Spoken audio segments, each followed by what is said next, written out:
The crystal wine glass tilted at the wrong angle, and Cassandra Wells watched in horror as burgundy liquid spilled across the pristine white tablecloth. The droplets seemed to move in slow motion, spreading like crimson flowers across the fabric before dripping onto the lap of the man seated at table 7. Tristan Beaumont shot to his feet, his expensive suit now stained with a wine that probably cost more than Cassandra's monthly rent. The exclusive Parisian restaurant, Le Jardin Royal, fell silent.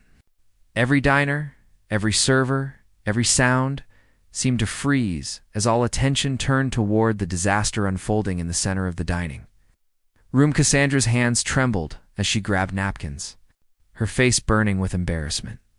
She had been working at this restaurant for 3 months, carefully balancing her evening shifts with her daytime studies at the Sorbonne.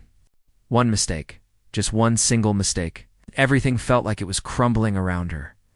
Tristan's voice cut through the silence like a knife.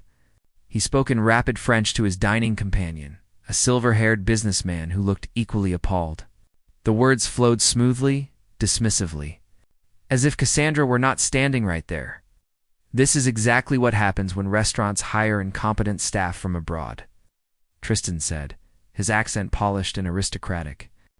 American girls who come to Paris thinking they can serve in fine dining establishments without proper training. She probably cannot even understand what I am saying right now. Look at her, standing there like a confused tourist. His companion chuckled, adding his own commentary.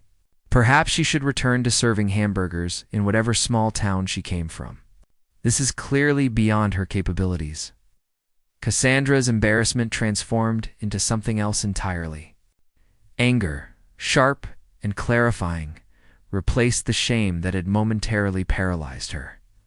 She straightened her posture, looked directly into Tristan Beaumont's piercing blue eyes, and responded in flawless French. "Monsieur, I apologize sincerely for the accident," she said, her pronunciation perfect, each word carefully enunciated. "However, I must correct several misunderstandings. First, I am not incompetent. I hold a master's degree in art history from Columbia University, and I am currently pursuing advanced studies at the Sorbonne, specializing in French Impressionism. Second, I understand every word you have spoken, including your insulting assumptions about my intelligence and background. Third, while I have indeed made an unfortunate mistake with your wine, you have made a far greater error in assuming that wealth gives you permission to demean those who serve you."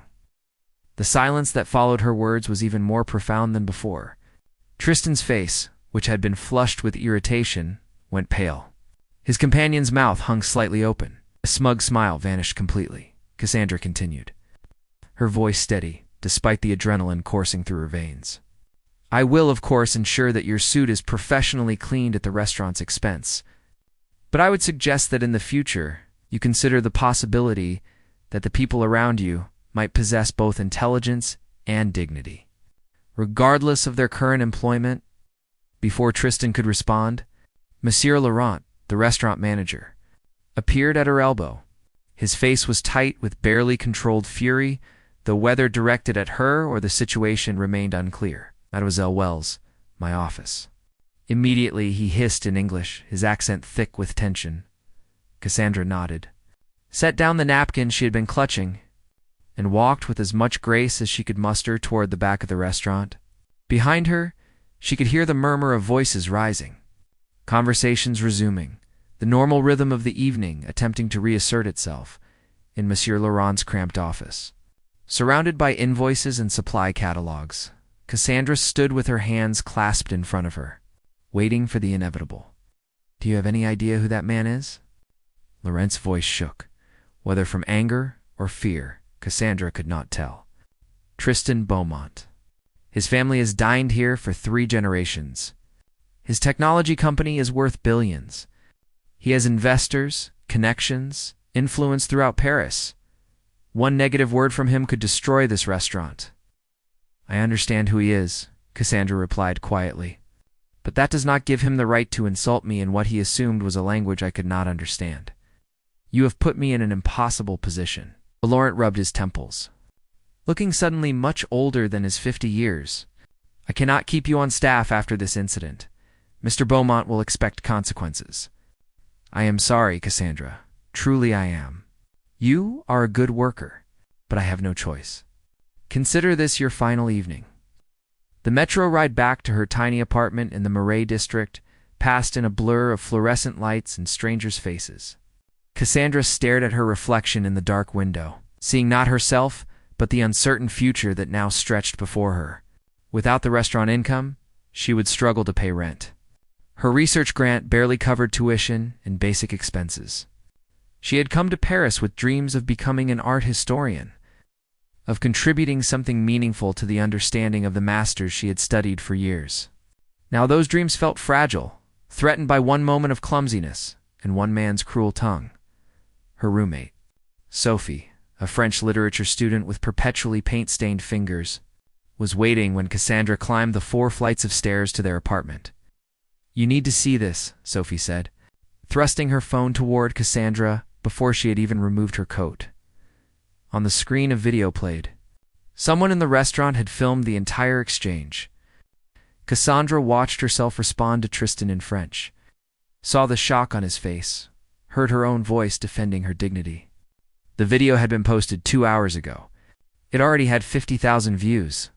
The comments scrolled past rapidly. Most were supportive, praising Cassandra for standing up to arrogance and entitlement. Some criticized Tristan, calling him out of touch and elitist. A few defended him, suggesting that Cassandra had been unprofessional. "This is a disaster," Cassandra whispered, sinking onto their threadbare sofa. "Now I am not only unemployed but publicly notorious. Who will hire me now?" Sophie sat beside her, wrapping an arm around her shoulders. Or maybe this is something else entirely. Maybe this is the moment everything changes. Neither of them could have predicted how prophetic those words would prove to be. The next morning, Cassandra awoke to 17 missed calls and 23 text messages. Most were from friends who had seen the video. 2 were from journalists requesting interviews. 1 was from an unknown number with a Paris area code. The voicemail from the unknown number made her sit up straighter in bed. "Miss Wells, my name is Margot Blank. I am the executive assistant to Tristan Beaumont. Mr. Beaumont would like to meet with you today at 2 o'clock to discuss a matter of mutual interest. Please call this number to confirm your attendance." Cassandra played the message 3 times, trying to detect any hint of threat or sarcasm in the woman's professionally neutral tone. She found none. "He wants to sue me," she said to Sophie, who had appeared in her doorway with 2 cups of coffee. "Then he would send a lawyer, not an invitation," Sophie pointed out reasonably. "Maybe he wants to apologize." "Men like Tristan Beaumont do not apologize," Cassandra replied. But even as she said it, curiosity gnawed at her. What could he possibly want? At exactly 2 o'clock, Cassandra stood in front of a sleek glass building in the 8th arrondissement, home to Beaumont Technologies. Her best outfit, a simple navy dress and modest heels, felt inadequate as she stepped into the marble lobby. The elevator rose smoothly to the top floor, where Margot Blank, a woman in her 40s with sharp eyes and an efficient manner, greeted her. "Mr. Beaumont is expecting you. Please follow me." Tristan's office was a study in modern elegance. Floor-to-ceiling windows offered a breathtaking view of Paris, the Eiffel Tower visible in the distance. The man himself stood by those windows, hands in his pockets, looking out at the city he clearly considered his domain. "Thank you for coming, Miss Wells," he said, turning to face her. In the daylight, she noticed details she had missed in the restaurant. The slight shadows under his eyes suggesting sleepless nights. The way his jaw tightened, betraying tension beneath his composed exterior. He was younger than she had initially thought, perhaps 35. With dark hair and those striking blue eyes that now studied her with uncomfortable intensity. "Your email did not give me much choice about feeling curious," Cassandra replied, remaining standing despite his gesture toward a chair. "I assume this is about the video." "Partially." Tristan moved away from the window, crossing to stand near his desk, but not behind it. "I owe you an apology. My behavior at the restaurant was inexcusable. I spoke without thinking, made assumptions based on prejudice rather than fact, and insulted you deeply. For that, I am genuinely sorry." The apology surprised her. She had expected arrogance, perhaps threats, but not contrition. "I appreciate that," she said carefully. "But I doubt you asked me here simply to apologize." "You are correct." A slight smile touched his lips. "I have a proposition for you, Miss Wells. One that I believe could benefit us both considerably." Cassandra remained standing, her arms crossed defensively across her chest. The vulnerability she had felt the previous night had hardened into caution overnight. Whatever Tristan Beaumont wanted, she would not make it easy for him. "Before you make your proposition, I need to know something," she said, her voice steady. "Did you have anything to do with me losing my job at Jardin Royal?" Tristan's expression shifted, genuine regret crossing his features. "No. I called Monsieur Laurent this morning to tell him that what happened was entirely my fault and that you should be reinstated. He informed me that he had already let you go. I offered to compensate the restaurant for any perceived trouble, but Laurent said the decision was final." "How convenient for you," Cassandra said, though some of the edge left her voice. "Now I am in a vulnerable position, desperate for income, making whatever offer you have seem more appealing." "I will not insult your intelligence by pretending that thought did not occur to me," Tristan admitted, surprising her again with his honesty. "But I would have made this offer regardless of your employment status." "Please sit. Let me explain." Cassandra hesitated, then settled into one of the leather chairs facing his desk. Tristan took the chair beside her rather than positioning himself behind his desk, a gesture that felt deliberately non-threatening. "My company is in the process of acquiring Domaine Rousseau, a collection of historic vineyards in Provence that have been in the same family for over 200 years, he began. "The Rousseau family is reluctant to sell to someone they view as a corporate raider with no appreciation for tradition or heritage. They are not wrong to be suspicious. Most technology entrepreneurs who buy vineyards treat them as vanity projects or investment properties. They care about profit margins, not legacy." "And you are different?" Cassandra asked, unable to keep the skepticism from her voice. "I want to be," Tristan said quietly. "My grandmother was from Provence. She used to take me to vineyards when I was a child, teaching me about the land, the patience required to grow something beautiful. She died 5 years ago, and I have been searching for a way to honor her memory while building something that matters beyond profit margins." He paused, reaching for a leather portfolio on the coffee table between them. "The Rousseau family consists of 3 generations. The matriarch, Genevieve Rousseau, is 83 years old. She survived World War II as a child, rebuilt the vineyards after her husband died, and turned Domaine Rousseau into one of the most respected wine producers in France. Her son Philippe manages the business operations. Her granddaughter Amélie is a sommelier and the creative force behind their award-winning blends." Tristan opened the portfolio, revealing photographs of sun-drenched vineyards, stone farmhouses, and rolling lavender fields. "Genevieve refuses to meet with me. She has heard about my reputation, seen how I have built my technology empire through aggressive acquisitions and restructuring.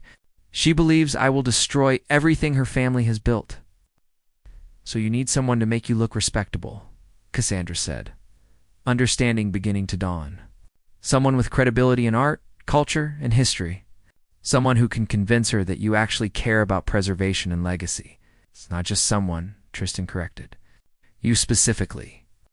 After our encounter went viral, I had my team research your background.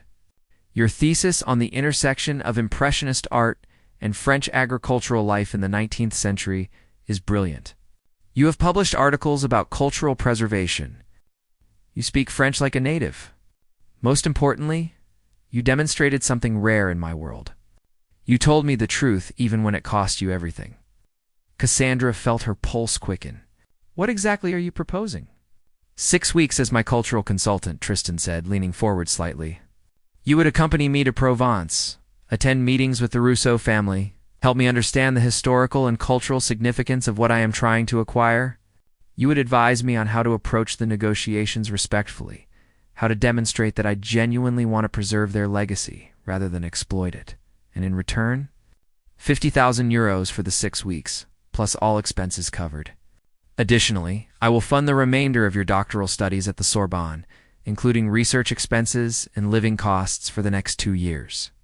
The sum took her breath away. It was more than generous. It was life-changing.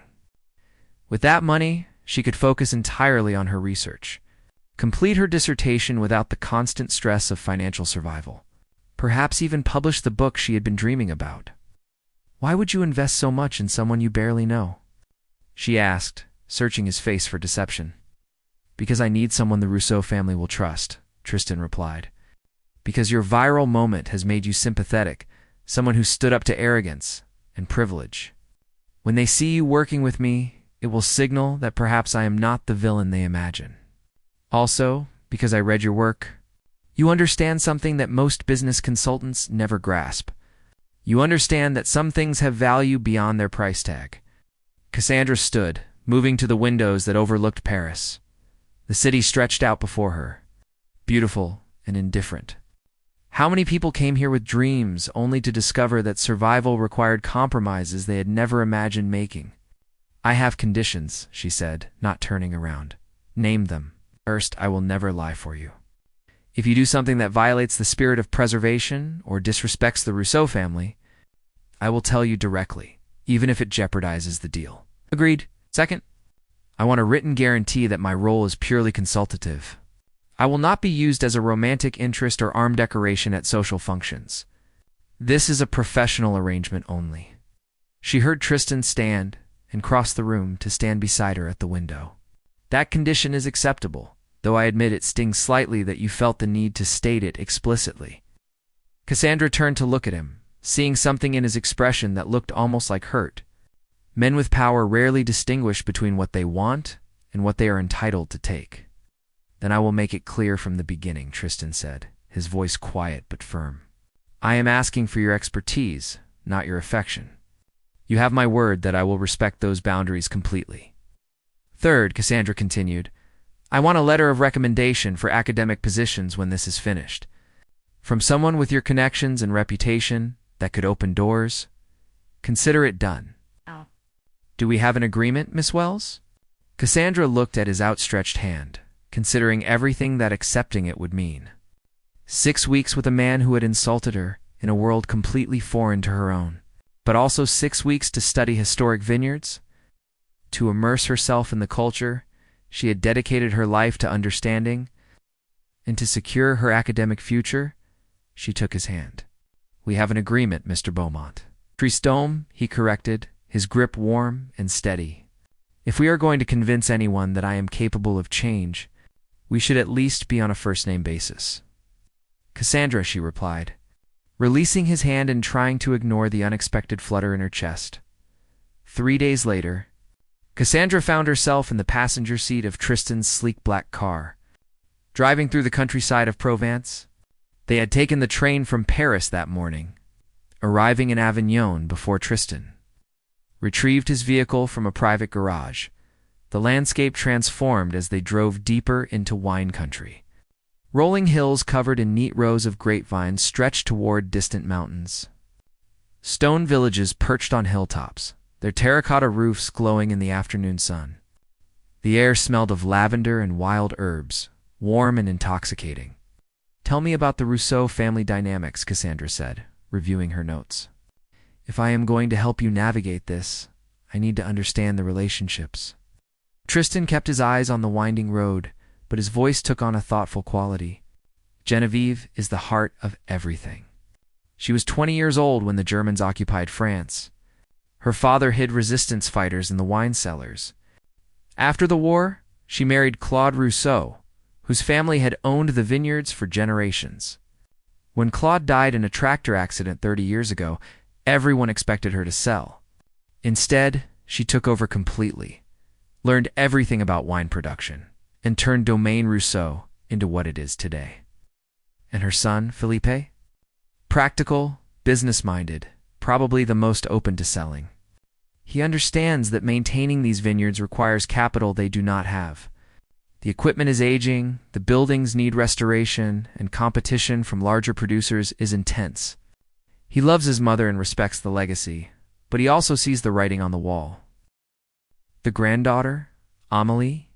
Tristan's expression softened slightly. "Passionate, idealistic, suspicious of outsiders. She studied in Bordeaux, traveled throughout wine regions in Italy and Spain, then returned home to work with her family. She creates the blends, manages the tastings, and has built a following among younger wine enthusiasts. She will be the hardest to convince. They drove through a stone archway marking the entrance to Domaine Rousseau. Ancient plane trees lined the drive, their branches creating a dappled canopy overhead. The main house came into view, a beautiful bastide built from honey-colored stone. Its shutters painted a faded blue that spoke of generations of summers and winters. A woman stood on the front steps, watching their approach with undisguised wariness. She was perhaps 30, with dark curly hair pulled back in a casual braid, wearing jeans and a linen shirt dusted with what looked like soil. "That is Amélie," Tristan said quietly. "Let me handle the introductions." But as they stepped out of the car, Amélie did not wait for formal introductions. She addressed them in rapid French, her tone making clear that they were not particularly welcome. "You are early, Monsieur Beaumont. My grandmother is resting and will not receive visitors until this evening. Perhaps you should return to your hotel in Avignon and come back at the appointed time." "We apologize for the early arrival," Cassandra responded in French, stepping forward with a warm smile. "The drive was shorter than we expected. I am Cassandra Wells. I am working as a cultural consultant on this project. I hope you do not mind my presence." Amélie's expression shifted slightly, curiosity replacing some of the hostility. "You are the woman from the video. The one who put this man in his place at the restaurant in Paris?" "That was an unfortunate incident for both of us," Cassandra said diplomatically. "Fortunate for him, perhaps. For you, it seemed rather satisfying." A hint of a smile touched Amélie's lips. "You speak French beautifully. Where did you learn?" "I studied at the Sorbonne.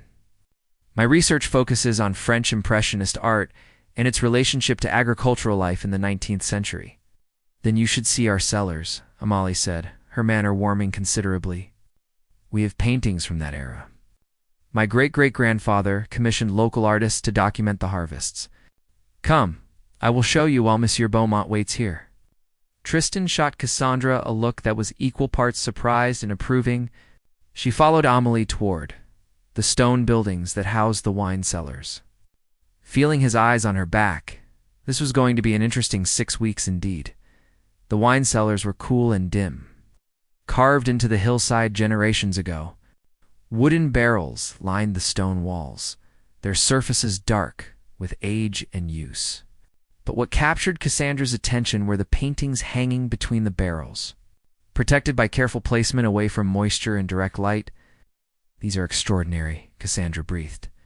Moving closer to examine a canvas depicting harvest workers in a sun-drenched vineyard, the brushwork was unmistakably from the late 19th century, capturing that quality of light that the Impressionists had made famous.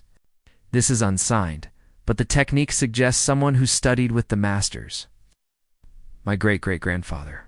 Lucien Rousseau was friends with several artists who came to Provence seeking inspiration," Amélie explained, her voice carrying a mixture of pride and sadness. "He could not afford the famous painters, but he welcomed struggling artists, gave them room and board in exchange for documenting our harvests. Some of these artists became quite well known later, but these paintings have remained in our family." Cassandra moved from canvas to canvas, her trained eye cataloging techniques and influences. "Amélie, do you understand what you have here?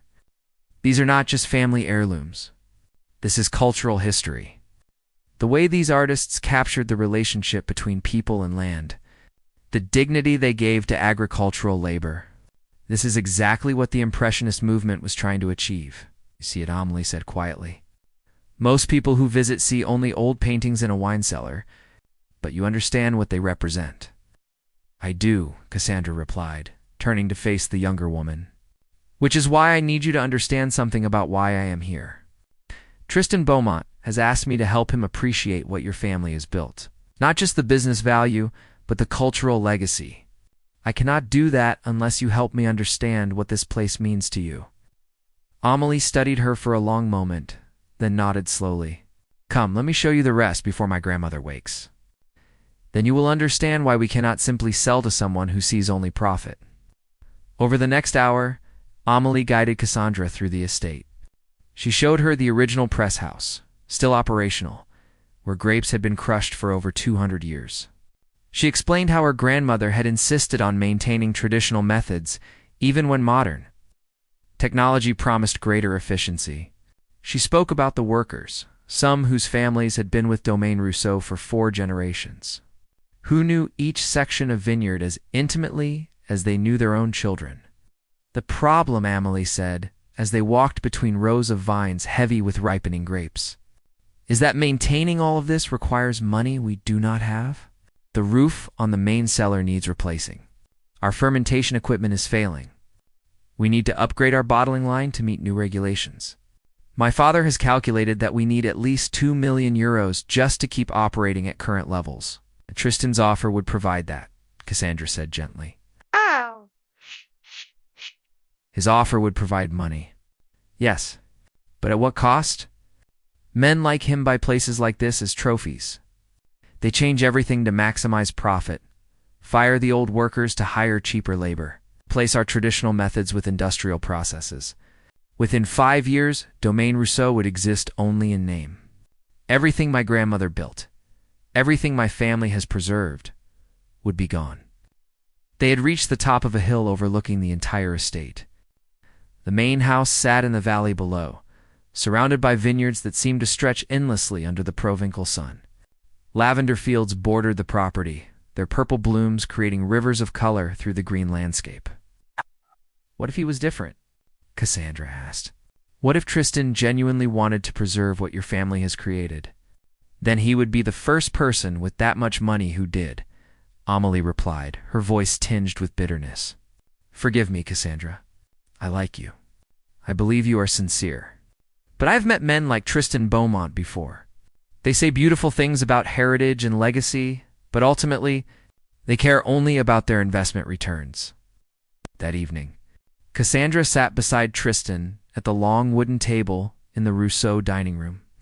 Genevieve presided at the head of the table, a tiny woman with silver hair and eyes that missed nothing. Felipe, Amélie's father, sat across from them, his manner polite but reserved. Amélie had positioned herself at the far end, watching the interactions with obvious suspicion. The meal was simple but perfect. Roasted chicken with herbs, vegetables from the garden, bread from the village bakery, and of course wine from Domaine Rousseau. As Genevieve poured the wine herself, explaining the characteristics of this particular vintage, Cassandra watched Tristan's face. Something had shifted in his expression. Gone was the confident businessman from Paris. In its place was something more vulnerable, almost wistful. He listened to Genevieve with complete attention, asked thoughtful questions, and when he tasted the wine, he closed his eyes briefly in a gesture of genuine appreciation. My grandmother made wine, he said suddenly, speaking in French now rather than English. Not professionally, of course. She had a small vineyard behind her house in Provence, just enough for family consumption. Every autumn, she would make me help with the harvest. I complained terribly as a child. I wanted to be in Paris with my friends, not picking grapes in the countryside. And now? Genevieve asked, her sharp eyes studying him. Now I would give anything to pick grapes with her one more time, Tristan replied quietly. To tell her that I finally understand what she was trying to teach me about patience, about respecting the land, about creating something that outlasts us.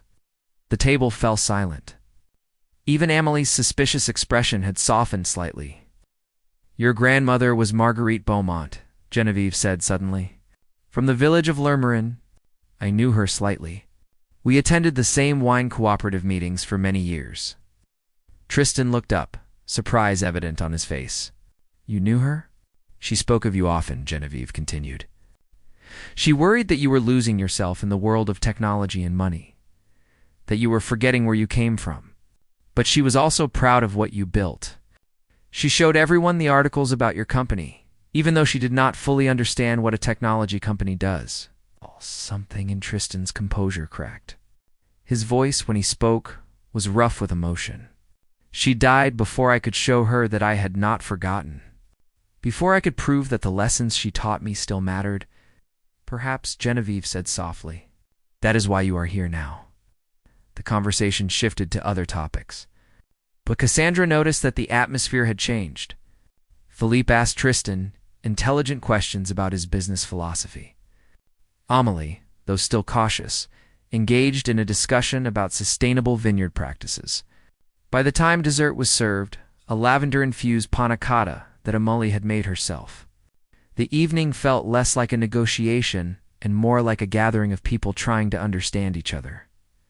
Later, as Tristan drove them back to their hotel in Avignon, Cassandra studied his profile in the darkness. The confident billionaire who had insulted her in that Paris restaurant seemed like a different person from the man who had spoken about his grandmother with such raw emotion. "That was not an act," she said quietly. "What you said about your grandmother, that was real." No, Tristan agreed. "That was not an act. Why did you not tell me about the connection between your grandmother and Genevieve?" "I did not know until tonight. I knew my grandmother lived in Provence, but she never mentioned knowing the Rousseau family." He paused, his hands tightening slightly on the steering wheel. "Maybe she did not tell me because she knew that one day I might try to buy their vineyard, and she would have been ashamed of me for it. Or maybe," Cassandra suggested gently, "she would be proud that you were trying to do it the right way, that you brought someone to help you understand what matters beyond the business transaction." Tristan glanced at her, something unreadable in his expression. "Thank you for today, for connecting with Amélie, for helping bridge that gap. I could not have done that alone." "That is why you hired me," Cassandra reminded him, though her voice was softer than she intended. The following 3 weeks fell into a rhythm. During the days, Cassandra and Tristan worked with the Rousseau family, reviewing financial documents, discussing preservation plans, and exploring ways to modernize without destroying tradition. Cassandra found herself translating not just language but intention. Helping both sides understand what the other truly valued, she watched Tristan transform during those weeks. He spent mornings in the vineyards, learning about soil composition and vine care from the workers. He asked Philippe to teach him about the fermentation process.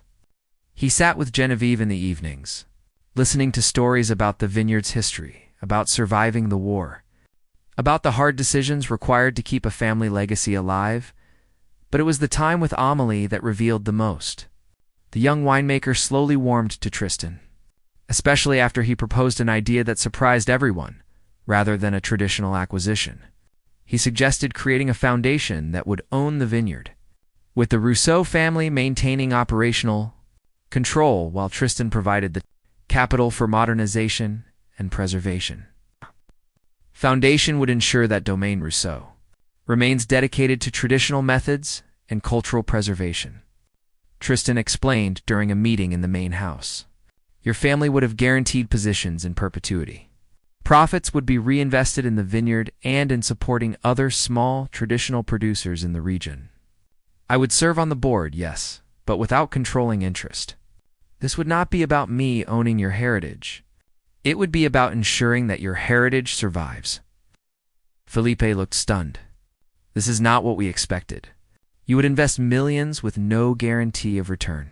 The return would be in preservation, Tristan replied. In knowing that something beautiful and important continues to exist. My grandmother taught me that some investments have value beyond money. I am finally learning that lesson. Genevieve, who had been silent throughout the presentation, spoke quietly. Marguerite would be proud of you. You have become the man she hoped you would be. After the meeting, as sunset painted the sky in shades of gold and lavender, Cassandra found herself walking through the vineyards alone. The past 3 weeks had been overwhelming in ways she had not anticipated. She had come here to do a job, to secure her academic future, but something had shifted inside her. She heard footsteps behind her and turned to find Tristan approaching. His jacket slung over one shoulder, his expression thoughtful. They agreed, he said simply. Genevieve wants the lawyers to draw up the foundation documents. Philippe is already making lists of repairs and upgrades. Amélie actually smiled at me. Congratulations, Cassandra said, genuinely happy for him. You did something remarkable here. You did something remarkable, Tristan corrected. None of this would have happened without you. You helped me see what I was too arrogant to understand, that some things cannot be acquired, only honored. They stood together in silence, watching the sun sink toward the horizon. The air smelled of earth and grapes and lavender, that distinctive scent of Provence that Cassandra knew she would remember for the rest of her life. "I need to tell you something," Tristan said, his voice uncharacteristically hesitant. "And I need you to know that I am not saying this as your employer or as part of our professional arrangement." Cassandra's heart began to beat faster, though she tried to keep her expression neutral. "What is it?" "These past 3 weeks, working with you, watching you connect with the Rousseau family, seeing the passion you bring to preserving culture and history. Cassandra, you have changed how I see everything. Not just this acquisition, but my entire life. You have reminded me that there are things worth caring about beyond profit and success." He turned to face her fully, and she saw a vulnerability in his eyes that she had never seen before. "I know I promised this would remain professional. I gave you my word that I would respect those boundaries. But I need you to know that somewhere during these weeks, I fell in love with you." Cassandra's breath caught in her throat. She had felt something growing between them, had noticed the way his hand would linger when he helped her over rough terrain, the way his eyes sought her out during meetings, the way their conversations had deepened from professional courtesy to genuine connection. But she had told herself it was impossible, that the differences between them were too vast. "Tristan," she began, uncertainty flooding her voice. "You do not have to say anything," he interrupted gently. "I am not asking for a response or making this conditional on our agreement. I just needed to be honest with you, the way you have been honest with me from the very beginning. You taught me that truth matters more than pride." Cassandra looked at this man who had been transformed by something as simple as remembering what his grandmother had tried to teach him. She thought about the person he had been in that Paris restaurant, arrogant and dismissive, and compared him to the person standing before her now, humble and sincere. "The answer is yes," she said quietly. "Yes." Tristan looked confused. "Yes to what?" "To the question you did not ask. To the possibility you were afraid to suggest. Yes, Tristan. Somewhere during these 3 weeks, I fell in love with you too. Not with the billionaire who insulted me, but with the man who learned to listen, to care, to value things that cannot be bought." The smile that spread across Tristan's face was like sunrise, transforming his features with pure joy. He stepped closer, his hand reaching up to cup her cheek gently. "May I kiss you?" "You may," Cassandra whispered. Their kiss was soft at first, tentative, as if both were afraid to believe this was real. Then it deepened, becoming a promise of possibility, of two people from different worlds finding unexpected common ground. When they finally pulled apart, both slightly breathless, Tristan rested his forehead against hers. "What happens now?" "Our 6 weeks are almost over," Cassandra said, a smile playing at her lips. "We figure out how to build something together. Something that honors both our worlds. Your business acumen and my passion for culture. Your resources and my research. We create something neither of us could build alone." "Partnership," Tristan said softly. "Partnership," Cassandra agreed. "In every sense of the word." 6 months later, Cassandra stood in the courtyard of Domaine Rousseau, watching the harvest celebration unfold around her. Workers and their families filled the space, sharing food and wine, celebrating another successful season. Genevieve sat in a place of honor, Amalie and Felipe on either side of her, all three watching the festivities with obvious satisfaction. Tristan appeared at Cassandra's elbow, handing her a glass of wine from the new vintage. "Penny for your thoughts?" "I was thinking about how much can change in half a year," she replied, leaning into his side. 6 months ago, I spilled wine on an arrogant billionaire in a Paris restaurant. Now I am here, watching a tradition continue that might have ended if we had not found each other. "The foundation is working even better than we hoped," Tristan said. 3 other small vineyards have applied for support. Felipe thinks we can help preserve a dozen traditional producers within 2 years. "And my research is going wonderfully," Cassandra added. "Having access to the Rousseau paintings and archives has given me material for at least 2 more papers. The Sorbonne wants me to give a lecture series next semester on art and agricultural heritage." "So we have both gotten what we needed," Tristan observed. "No," Cassandra corrected. setting down her wine glass and turning to face him fully. "We have gotten something far better than what we needed. We have found what we did not know we were missing." Tristan pulled her close, kissing the top of her head. "I love you, Cassandra Wells. Thank you for seeing past my worst moment to the person I could become." "I love you too, Tristan Beaumont. Thank you for proving that people can change, that pride can become humility, and that the best partnerships are built on mutual respect and shared values." As the sun set over the vineyards of Provence, painting the sky in shades of gold and purple, they stood together watching the celebration. Two people from different worlds who had found each other through confrontation and grown together through understanding. Their story had begun with pride and insults, but had transformed into something beautiful, something lasting. Something worth more than any business acquisition or academic achievement. It had become love. The truest kind, built on respect, honesty, and the willingness to change. And like the vineyards surrounding them, it would only grow richer with time. The end.